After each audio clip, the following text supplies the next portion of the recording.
স্পেনের রাজধানী মাদ্রিদে পোপ লিও চতুর্দশের উন্মুক্ত প্রার্থনায় জড়ো হয়েছিল ১২ লাখেরও বেশি মানুষ। প্রার্থনায় অংশ নেন স্পেনের রাজা ষষ্ঠ ফিলিপে ও রানী লেতিসিয়া। পোপ লিও বলেন, ঈশ্বর দরিদ্র, নিপীড়িত, একাকী এবং পরিত্যক্ত মানুষের মধ্যেই নিজেকে খুঁজে পান। নাজিব বেগ জানাচ্ছেন।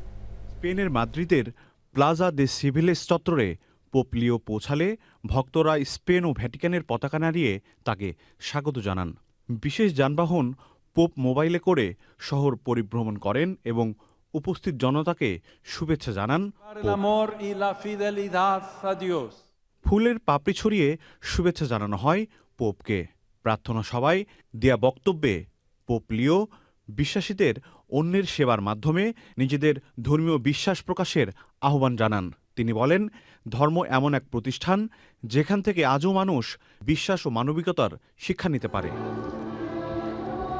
অনুষ্ঠানটিকে কেন্দ্র করে মাদ্রিদ জুড়ে ব্যাপক নিরাপত্তা ব্যবস্থা নেওয়া হয়। শহরের বিভিন্ন সড়ক পোপের ছবি সম্বলিত ব্যানার এবং ভ্যাটিকানের পতাকার রঙের সঙ্গে সামঞ্জস্য রেখে সাদা ও হলুদ কার্নেশন ফুল দিয়ে সাজানো হয়।